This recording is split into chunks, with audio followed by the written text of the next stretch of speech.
So, let us start our next segment of discussions, starting with the all-important topic of health equity, the enablers and the obstacles. Requesting everyone to please settle down, everyone. This session highlights the need of bridging the divide in funding for women's health, advancing research, access and equity, building blocks of digital healthcare. Our panelists are, I would like to invite on the stage Sri Darshan HV, IAS, Managing Director, Karnataka Innovation and Technology Society. Karnataka has always been a leader in technology and innovation in the country, and Karnataka Innovation and Technology Society has played a leading role in creating and enabling ecosystem for the development of the information technology and biotechnology industry in the state through policy, felicitation and investment promotion. Can we all give a huge round of applause for Sri Darshan HV, everyone? Thank you. Next, I would like to invite on stage Dr. Uma Nambiar, CEO, Bhakchi Parthasarathy Hospital, Indian Institute of Science, Bangalore. A huge round of applause for her, everyone.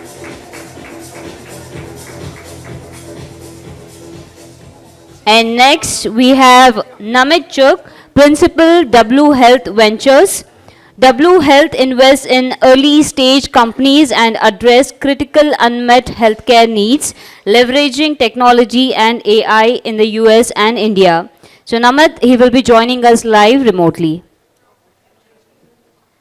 And this very important panel is moderated by Swati Kulkarni, co-founder and CEO of Elda Health and Conference Advisory Board member. A huge round of applause for Swati Kulkarni, everyone.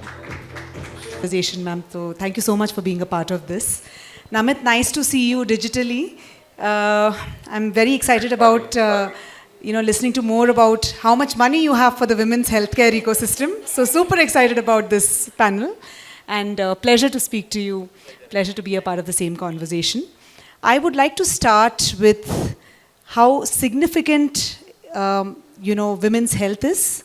But behind that, we need a lot of capital to ensure that we're able to create awareness, we're able to do the clinical trials that you all mentioned are so skewed towards, the non-females, that there's a lot of investment that needs to happen in R&D, in awareness, as well as, of course, delivering those interventions.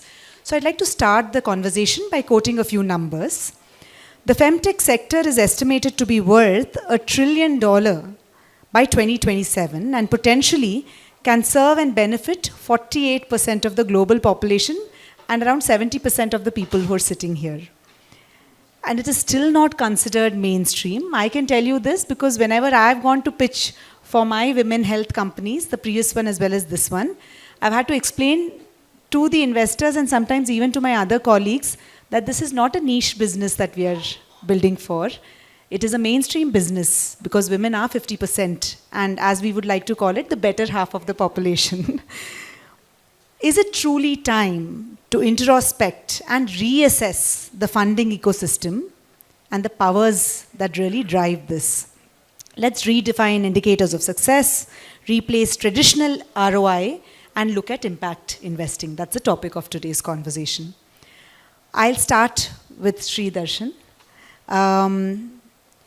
The excellent report, Advancing People's Health in Karnataka, Vision for Progress, by the Karnataka Health Vision Group, constituted by the state government, recommends a need for women equity and increasing investment in healthcare. So we'll hold you accountable for that. Can you please share a few of the initiatives or the highlights of those programs that were launched by the state? And all these programs, are they open for public-private sort of partnerships for the femtech ventures like ours and many others here to collaborate and support women's health ecosystem? First of all, a very good afternoon to everyone, and thank you for having me here. So I would be representing the government of Karnataka and my department of IT and BT. So I have my general manager, Mr. Nagaraj, also here. So it's a pleasure to be a part of this and to be a part of this conversation where the learning would be from both ends. I'm pretty sure it will be a good experience for me also. So coming back to your question, yes, Government of Karnataka, you really need to understand some of the initiatives that South Indian states, especially whether it is Karnataka, Tamil Nadu, Andhra Pradesh, undivided Andhra Pradesh, and Kerala has done. So all these midday meal schemes that started with the progress of the children, getting them to education institutions, and also then we started looking after the adolescent girls, especially from 12 to 16 years of age. Then we slowly moved it to Matrapurna, where any woman above 18 years who is pregnant, lactating, and other things, so she can walk into any kind of Anganwadis in the villages or urban development.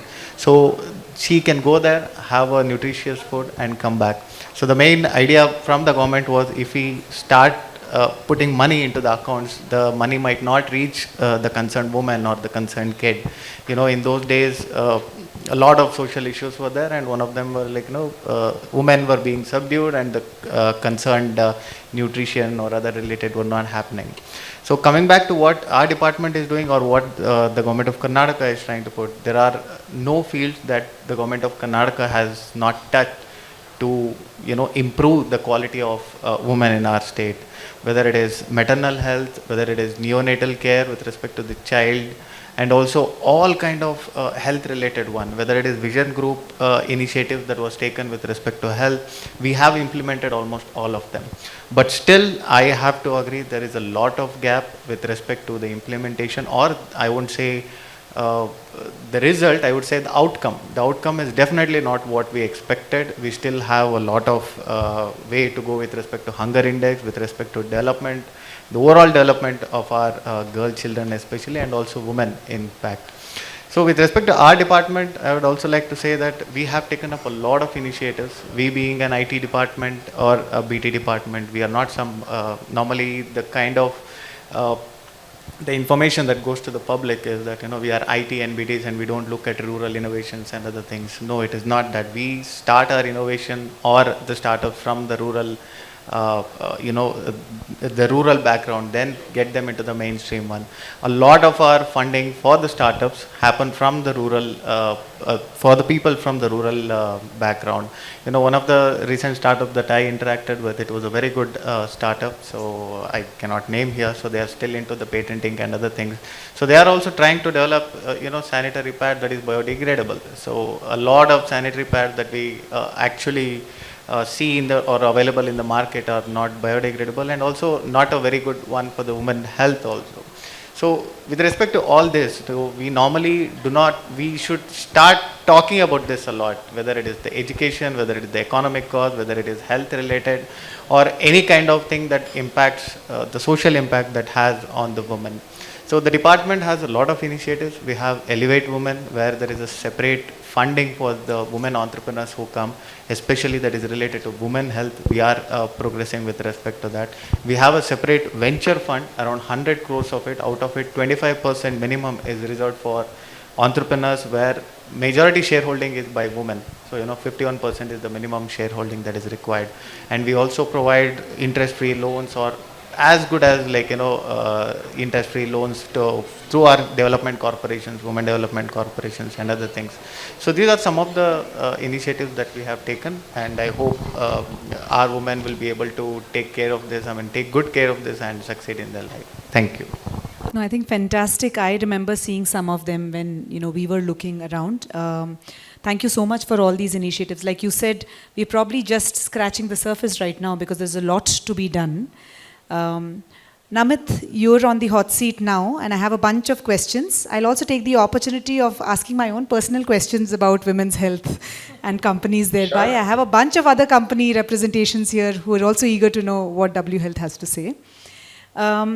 Because you represent not just W Health today, but the general VC ecosystem. So my question is specifically to you in terms of the amount of money that is actually needed in research and development in this space. Because while women's health is not niche, the space in terms of understanding and research is very, very nascent, which means it needs a lot of capital to back it up. So Namit, we've had multiple conversations in the past about how one should, sort of own end-to-end healthcare services, quality of health outcomes, and so on and so forth. Would love to understand your perspective on the other side, which is investment in the clinical trials and in research and development for women's health. No, I think thanks first of all for having me, Swati, and rest of the panelists, and apologies for not being able to join in person. So maybe I'll address the question in two parts. The first question, how much capital is required? I think it would be hard to put a number, maybe a couple of $1 trillion to do the research and make advances. But as far as clinical trials is concerned, we need to understand, it is the way clinical trial as a space has kind of evolved over the past several decades, and let's all accept the fact that clinical trials are largely done for white men, for lack of better word. That's how most clinical trials are done today. And the reason for that is actually also twofold. One, from a primary investigator standpoint, it is inexpensive to acquire patients who are men, and second, women were considered to take care of the household, and even if they are sick, they still continue to be at the house, and hence for any investigator, women were not primary candidates of choice. That's how clinical trials were run probably several decades back. Obviously things have progressed now, and researchers and primary investigators do understand that apart from diversity in the population or the patient base only on the basis of genetic disposition or country or color, sexuality does play a very, very important role, and gender plays a very important role. So we have seen this changing over the past several years, I would say, when it comes to clinical trials and research for women's health. I think, again, from a women's health problem statement standpoint, infertility was the primary problem statement several years back again, which is now to an extent been solved, and that was problem of a first order. Then came menstrual hygiene, and then that's also either getting solved or we are reaching there when it comes to access of menstrual hygiene products, awareness around menstrual hygiene, several government initiatives, several startups in the space. So we have seen a steady evolution. The next set of problem statements, including the company that you are building, which I don't by any means consider our niche, but PCOS, PCOD, pelvic health, primary dysmenorrhea, menopause, all those things are now actually going to be the next wave of innovation in the women's health space. So we have come a long way. So we continue to be optimistic as a venture capital fund. We have one portfolio company in this space which solves for pregnancy care. But having said that, there are multiple use cases, and we continue to kind of be excited about the space. No, thank you, Namit. I think W Health is also one of the few funds that I have interacted with which has a very, very sort of strong focus on health, and from whatever I see, invests in first principles. I also love the incubation module that you've come up with, Namit. I think you're probably one of the first few supporters of healthcare in general in India, and hopefully a visionary in this space, right? So very, very excited about what you guys are building at W Health. Thanks a lot. Those are kind words. We're just getting started. I think there's a long way to go. Absolutely. Dr. Roma, question for you. Loved what you'd said. I think the point on self-love resonated so much with me. I think it's not just about senior women or senior men. I think across the board for women, this is very important that they have this ability to feel self-love, because it's a joke in our company too that women prioritize everything and everyone above themselves, and we always come last. It's about celebrating menopause. Yeah. I'm one of those who celebrate it because Oh, lovely. I'm a neurosurgeon by profession, and I got an early menopause. I could not have been more happier. I partied. Okay? Great. So Excellent. Thank you. 30 years postmenopausal as of Oh, today. wow. Yeah. So So ask me how you get early menopause. I know who the next brand ambassador for Elda Health is now. Right? Excellent. So my question to you, digitization has been a very effective enabler for women, and I think we all know this, discreet as well as affordable in terms of the care that we give. What are some of the best examples of some digital technology improvements that you've seen for women's health? So, if you look at it at a granular level, there are multiple small apps. I mean, when you say discretion, this has been one of the, I would say, number one, like P1 needs for women, because even when they want to communicate to their immediate family member, whether it's a parent or a spouse, they are hesitant to disclose anything about their illness, and it does not have to be about reproductive health, anything. Not because of embarrassment, but also about being judged. If you have a headache and you don't want to go to work, you are judged at your workplace, right? So it's as simple as that. So I think discretion and the privacy that and confidentiality that the technology has afforded has been a big enabler, and more women have, been able to access healthcare. Not only access healthcare, I think also their unmet needs of education.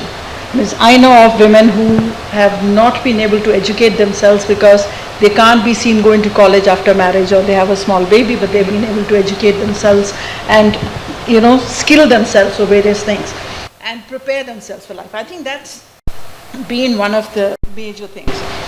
Having said that, I also want to tell you that, what I hear today, I mean, almost all of you. There is not a single person in this room that I've met before. And I'm extremely impressed by the kind of work that is happening. And if I were to just simply categorize what is happening today, I look at a lot of granular level solutions that are happening. But what you need to really create is a system level solution. So from a granularity, which is a symptom-based symptom-based solutions, that many of you have started.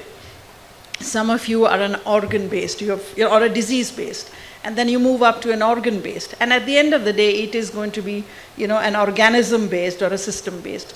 So if the technology providers here, a whole lot of you femtech entrepreneurs, can come together and create a platform, and that's what maybe your funding should look at, is trying to put all of them together and to incubate a platform which can then look at women's issues as a whole and healthcare as a bucket. Because it's not just about healthcare. I mean, I come from an industry where maximum number of women are employed.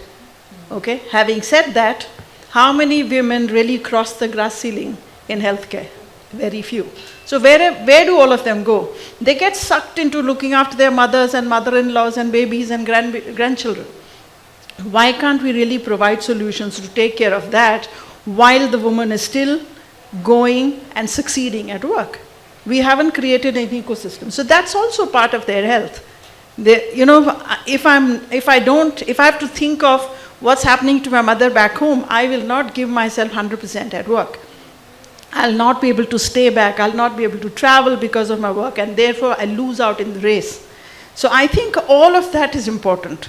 And we need to look at technology to aggregate all this, to telescope a lot of research which would have otherwise taken a lot of time because of the, recruiting women and all of that, what you mentioned. If we use technology to really enable all this, we can develop much faster, much stronger, is what I feel. And at IISc, I must tell you that we are developing a fully digital hospital. We are developing centers for collaborative research. See, the idea, why is IISc doing a hospital? Not to run a hospital. Because we want to develop medtech and innovation as part of our ecosystem. Because medtech and innovation has been lagging behind in India compared to the rest of the world. So I want to tell all of you that if any of you want to really collaborate, we would have opportunities available for collaborative research, and especially in the space of medtech and innovation. Yeah, I would urge everyone to take or exploit the opportunity. You're definitely going to hear from me, ma'am. But I think this is just sort of an amalgamation of industry as well as academia, where we're always looking to see how we can build in that space. Namit, my next question is to you. We've had long conversations in many women's forums about how the number of board members, women board members have actually increased right now. It's not as great as I would like it to be, but I think over the last 4-5 years, we've seen a considerable improvement in the percentage of women on board. Sometimes, there is a legal requirement too. Absolutely. And I think thank you for nudging me there. That's probably the next question I wanted to ask Namit. We also had a law last week in California where investors are now expected to sort of report the diversity in their funds. So the question here is that I know the Indian VC ecosystem. I can count the number of women I know who are, VC counterparts. I think it's abysmally small today for the amount of consumers that your fund, your portfolio companies are serving. What do you think about it? What do you think can change that percentage of women VCs? Because we'll have more representation of our kind. Women's health companies will not have to explain why a menstrual hygiene product needs to be invested in, or why menopause is an important phase of life, right? Or otherwise. So any thoughts there, Namit? No, of course. I mean, first of all, I would tend to assume that VCs would still understand the terminologies like menopause and sexual health, and at least that's my basic hypothesis. And they should be comfortable talking about it, and only then will they be able to invest. So completely agree to that. But for us, when we go to hire from either an undergrad school or a B school, the representation of women there itself is slightly skewed, right? So it's a slightly more systemic problem than representation in this particular industry.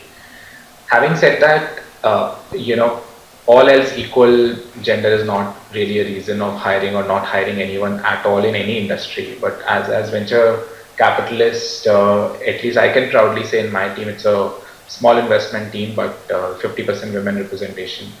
And from the companies that we have invested in, it's a 25% women founders. Nothing by, I won't say that we are, kind of creating a spirit of favoritism that it's a women founder, so we should invest. The business should make sense at the end of the day. And if it's a women founder, then obviously it becomes, an icing on the cake. Couple of things that we try and do as a fund, and this might sound a little bit philosophical, but I would blame you for asking that question, because it is a philosophical dilemma in a conversation, is to empower our women colleagues to have a strong point of view. As a VC, you are required to constantly be opinionated after doing a lot of research and come back with a sharp point of view. Can I create that amount of empowerment in my team and within my organization that women feel empowered? They are not shy of expressing what they feel about a particular issue or about a particular company. That we are evaluating from a deal standpoint. And how does that empowerment come? It's a slightly more psychological shift. And most VCs actually do that, at least the ones that I'm good friends with, wherein there's a once a week cadence where the team is presenting all the companies that they would have met in the entire week and what is their point of view. So there's a constant nudge from our side to our female colleagues to come back with a sharper point of view and not be shy about it, or not be scared about it, or not be intimidated about it. I think that for me is the biggest empowering driver. And fortunately, there are a few women investors at the top in a few funds today who have been doing a lot of initiatives, and there are women-only communities for VCs, so WhatsApp groups and stuff like that.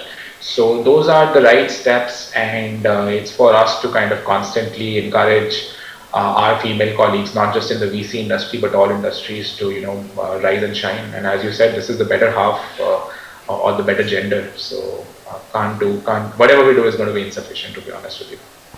No, thank you, Namit. I think I must say that I've been in the startup ecosystem now for the last 12 years and been a founder for the last 7.5, 8 years.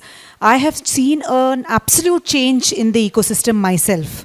When I started as a co-founder 7 years ago, I think there were hardly any groups of women entrepreneurs. Today, I'm a part of multiple such groups. Conversations are very, very sort of commonplace. And you're right. But just to wake up the audience here, I'm going to throw a question on the audience. Namit, please don't feel out of place here. But I have a question. I think Namit just sort of alluded to the fact that if we were to give special reservation for women and said, hey, so he said 25% of his portfolio companies have women founders, but it's not like he went hunting for a woman founder and then, if I've got that right, Namit, you gave, I mean, you put money in them because you thought it was a great business idea and it was an icing on the cake. So I just want a show of hands. Most of us, women, men, how comfortable would you guys be if there was a specific fund allocated for women entrepreneurs? Just show of hands, please. You would? You would? You would? Many. So you think that reserving specific capital for women founded companies is a good idea? Excellent. I would love to have a conversation over drinks after this, Anu. I do. So I'll also share the other opinion. Yeah. So I think the question here is, how do we create that equitable upbringing of the woman? And I feel very strongly about it, that if my parents and my parents of course have been open, but no judgment on them. But I feel if all of us, our parents were very open in terms of bringing up us up as women, our spouses were very sort of supportive, our workplaces, our colleges were encouraging, then I wouldn't be fearful of starting a company or going to an Amit and saying, hey, at 22, that I want to build this company. I would be as bold as my male counterparts. So I think there's a huge gap in the equity that's created even during the upbringing. I think the question is, are we looking at it as charity when somebody says, you know what, W Health has set aside 30% of its funds for women. And like Dr. Uma said, I want 100% of the funds to be women funds, because I feel like we can achieve that. So would love to have a conversation on how we can sort of achieve that. Now, the last question to you. We've seen that funds seem to be doing that. There are some specific female founder funds. Anu Duggal does that in the US. We've got funds like She Capital and the others in India that are focused just on women funds. Do you think doing something like that in the government would make sense, where the government picks up some money and says, hey, this is only for women founders? Yeah, as I mentioned, we have already done that. We have a venture capital fund from the government. We have created a separate entity called Kitwen, where on a 5-year basis, we have a corpus of 100 crores, where 20 to 25% of it is reserved for women entrepreneurs itself. So apart from that, we have Bangalore being a startup capital, and Karnataka is one of the best places to start up for a startup entrepreneur to just flourish. So we have in these incubators what we call centers of excellence, where we have an incubators and all. We make sure that more than 20% of it is reserved for women entrepreneurs, because they should not be out of the league or something. And also, not just reserving that, we also make sure that even in our government buildings or in our startups, incubators, centers of excellence, even with respect to IAC, we have a lot of collaboration with them. We make sure that the workplace is very pro-woman. In the 90s, I'm a 90s kid. So when we used to go to some places that, even finding a toilet for women would be so difficult. But from there, in 2023, we have moved to a place where not only for women, we also have a separate toilets and other space for disabled, differently abled people. So it's a very good change, as you rightly mentioned, but we still have a long way to go. Apart from that, we also have, with respect to the conversation that we are having, if a woman is heading a company or a member of the board, it is very natural for that particular person as a woman to look for women entrepreneurs or to look for a company that is headed by a woman, so that she can invest and she can get her investment into that and help them grow. So these are all very things that we need to speak very openly, and the legislation in that case, if it really helps, I'm sure Government of Karnataka at the highest level will be happy to look at it. And apart from that, with respect to the centers of excellence that we are taking, with respect to ISMM, you would be knowing, like, we have Center of Excellence with the Incense, we have Internet of Things, cyber security, and all other things. Even with the 300-bedded hospital that ISC is coming up with, we will be partnering with 800, my bad. So we'll be more than happy to partner with you guys again. And with respect to health tech and med tech, we are having a center of excellence in our budget para. We have disclosed it, and ISC is one of the partners that has come up with respect to that. We can specifically set up all these centers of excellence that look at women health as a whole, because government is something that not only looks at general perspective of women health, it also looks at particular aspects of women health. Or so when we talk about women health, normally we just deal with adolescent health and pregnancy, menopause and other things, but we also need to look at psychological one. It's not just physiological, it's also psychological. So one of the things that we are really working on as of now is, women who have been out of work due to pregnancy or due to family issues or other things. A software engineer or an entrepreneur or someone will be out of work. When I say out of work, for some reason, whether it is pregnancy or something, they'll not be able to put their mind and heart in the particular, their company or their own company or working for someone else. But after 3 years or after some time when they come back, the situation would have changed. The technology would have changed. The emerging tech, I'm sure you would agree with me. So we are planning to reskill them, so that they can be on par with the current generation that they are having. There are women who have not worked for 10 years and now they're expressing that, I need to work because this is the time. My kids have grown up, my kids are going in the same way, so now I'm ready to work.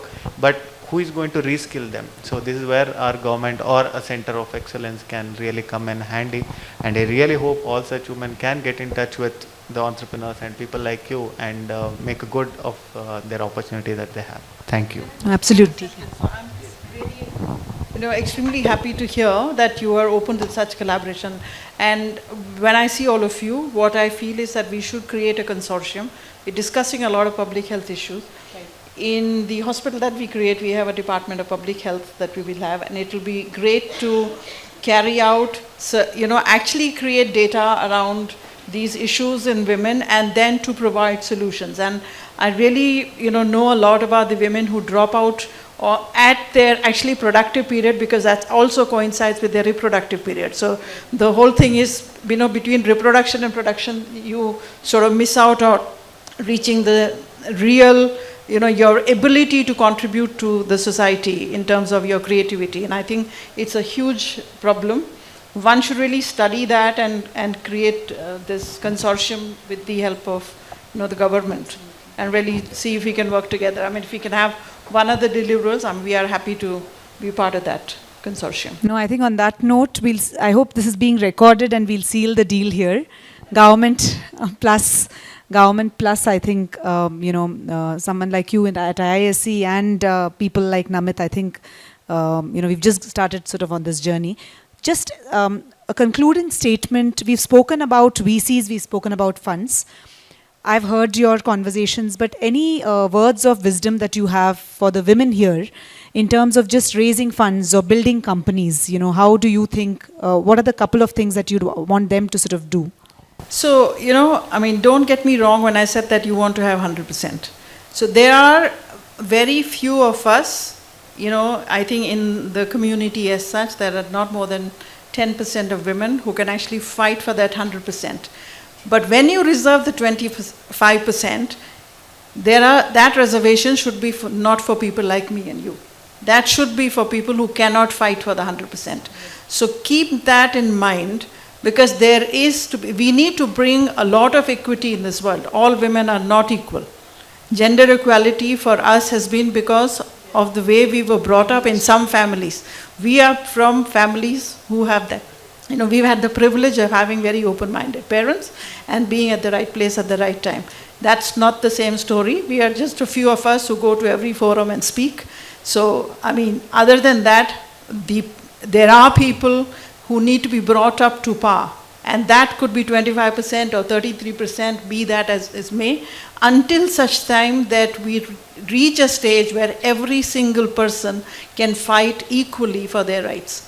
And that's the time where we should actually abolish that reservation as well, so that we don't misuse and abuse it further. So I think that's extremely necessary before we realize how we work in these spaces for reservation. Because if we start fighting for that 25%, the same people for whom we want the 25% to happen will not happen. They will never come up. Because we will become our own enemies. No, lovely words. I think at that we'll close the session. I just want to open this up. Anyone who's looking for funding, please look up Namit of W Health, and they can reach out to you too, right? So, Sri Darshan, both of you are on the hot seats. Expect a lot of calls, Namit and Sri Darshan. All right. Thank you so much. Thanks. Thank you so much. Thanks, everyone.